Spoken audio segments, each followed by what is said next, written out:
بسم اللہ الرحمن الرحیم۔ دا ایجوکیٹرز آن لائن کلاسز میں پیارے بچوں خوش آمدید۔ جماعت ہفتم، مضمون اردو۔ آج کا ہمارا عنوان ہے میرے ابا جان، اور اس کے ساتھ آج ہم کریں گے ایک کہانی۔ تو میں آپ کی معلمہ روبینہ احسان۔ پیارے بچوں، پہلے لیکچر میں نے آپ کو میرے ابا جان کے سوالات کے جوابات کروائے تھے۔ اب میں آپ لوگوں کو الفاظ و محاورات کو جملوں میں استعمال کرواؤں گی۔ تو ہم شروع کرتے ہیں۔ پہلا ہے جھڑک۔ جھڑک کہتے ہیں ڈانٹ کو۔ میری امی نے بھائی کی شرارت پر اس کو جھڑک دیا۔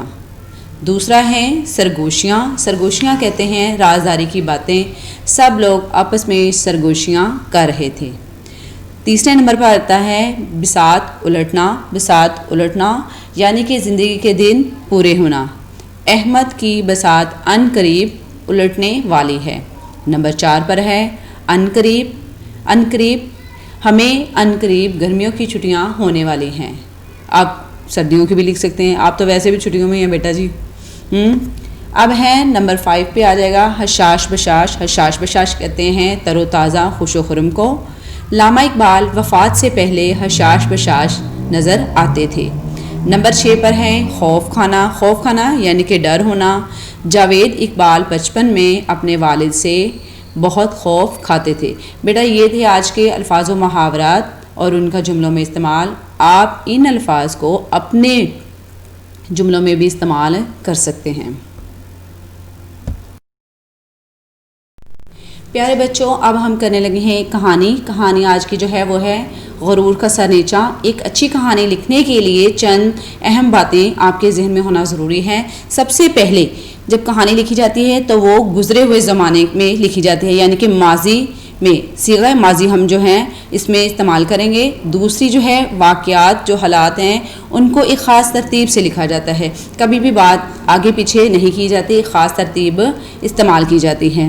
اس سے اگلی بات آ جائے گی کہ ایک بات کو ہم بار بار نہیں دہرائیں گے، اور سب سے اہم بات ہر کہانی جو ہے ایک اخلاقی سبق دیتی ہے۔ تو آج کی جو ہماری کہانی ہے وہ ہے غرور کا سر نیچا۔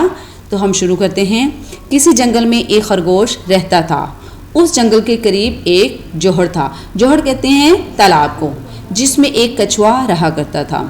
جوہر کے کنارے کبھی کبھی ان دونوں کی مٹ بھیڑ ہو جاتی اور خرگوش کچھوے کی سست رفتار پر ہنستا ہوا آگے نکل جاتا۔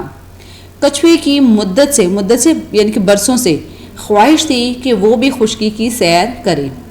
ایک دن وہ جوہر سے نکل کر خشکی پر آہستہ آہستہ چل رہا تھا کہ اچانک اسے وہی خرگوش سامنے سے آتا ہوا دکھائی دیا۔ خرگوش کچھوے کے قریب آ کر رک گیا اور اسے سست رفتار ہونے کا طعنہ دینے لگا۔ یہ سن کر کچھوے کو بہت غصہ آیا، کیونکہ وہ اس کے روز روز کے طعنوں سے تنگ آ گیا تھا۔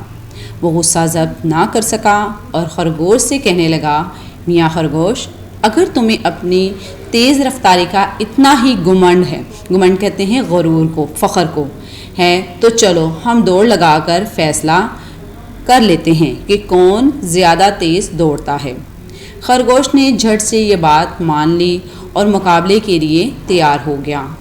اس نے سوچا کہ یہ بیچارہ کچھوا میرا کیا مقابلہ کرے گا۔ ان دونوں نے یہ فیصلہ کیا کہ ہم میں سے جو بھی فلاں درخت کے پاس پہلے پہنچے گا جیت اس کی ہوگی۔ یہ کہہ کر دونوں منزل کی طرف چل دیے۔ خرگوش چھلانگیں لگاتا ہوا کچھوے سے بہت آگے نکل گیا۔ کچھ دور جا کر اس نے اپنے دل میں سوچا کہ اسے کیا مصیبت پڑی ہے کہ بھاگ بھاگ کر تھک جائے۔ ابھی تو کچھوا بہت پیچھے ہے، اسے منزل تک پہنچنے میں کافی وقت لگے گا۔ وہ یہ سوچ کر ایک گھنے درخت کے سائے میں لیٹ گیا، یہاں تک کہ اس کی آنکھ لگ گئی اور وہ گہری نیند سو گیا۔ اس دوران آہستہ آہستہ چلتے چلتے کچھوا چپکے سے اس کے پاس سے گزر کر منزل مقصود پر پہنچ گیا۔ منزل مقصود یعنی کہ جو پوائنٹ انہوں نے ڈیسائیڈ کیا تھا کہ یہاں تک ہم نے پہنچنا ہے، اس کو کہتے ہیں منزل مقصود۔ تو وہ منزل مقصود پر پہنچ گیا۔ جب خرگوش کی آنکھ کھلی تو وہ بڑے اطمینان کے ساتھ منزل کی طرف روانہ ہوا۔ اسے یقین تھا کہ ابھی تو اس سے بہت پیچھے چلا آ رہا ہوگا، لیکن جب وہ درخت کے پاس پہنچا تو حیرت سے اس کی آنکھیں کھلی کی کھلی رہ گئی، کیونکہ کچھوا اس سے پہلے ہی منزل پر پہنچ چکا تھا۔ اس طرح خرگوش کو قدرت کی طرف سے غرور کی سزا مل گئی۔ اس کا نتیجہ کیا ہوگا؟ نتیجہ غرور کا سر نیچا۔ اس کہانی میں کیا بتایا گیا ہے کہ خرگوش تیز رفتار تھا اور اس کو بڑا غرور تھا کہ میں بہت تیز چل سکتا ہوں، لیکن کیا ہوا کہ وہ آرام کرنے کے لیے لیٹ گیا اور سو گیا، اور کچھوا جو ہے وہ مسلسل چلتا رہا۔ یعنی کہ اگر ہم تیز رفتاری سے کوئی کام کرنا چاہیں تو ہم اچھی طرح نہیں کر سکتے، لیکن اگر ہم آہستہ آہستہ ایک کام کو مسلسل کرتے رہیں تو انشاءاللہ کامیابی ہماری ضرور ہوگی۔ تو جیسے میں نے ابھی نتیجہ پڑھ کے ابھی بتایا ہے غرور کا سر نیچا، کہ کبھی بھی انسان کو غرور نہیں کرنا چاہیے۔ پیارے بچوں، اب ہم کریں گے ڈائری، یعنی کہ گھر کا کام۔ آج آپ کو کیا دیا جا رہا ہے؟ اس میں ہے سفینہ، اردو سے آپ نے کہانی غرور کا سر نیچا وہ یاد کریں گے، اور پھر الفاظ و محاورات کا جملوں میں استعمال، یعنی کہ الفاظ و محاورات جو آپ کو کروائے گئے ہیں وہ آپ نے اپنی نوٹ بک پر تحریر کرنے ہیں اور یاد کرنے ہیں۔ ایک دفعہ پھر میں آپ کو لاسٹ میں بتا دوں کہ آپ کی زوم سیشن میں آپ کی پڑھائی ہوگی، تو ابھی سے آپ اپنے سبق جو ہے میری ابا جان اس کی اچھی طرح پڑھائی کریں تاکہ زوم سیشن میں آپ کو جو ہے مشکل نہ پیش آئے۔ اپنا بہت خیال رکھیے گا۔ اللہ حافظ۔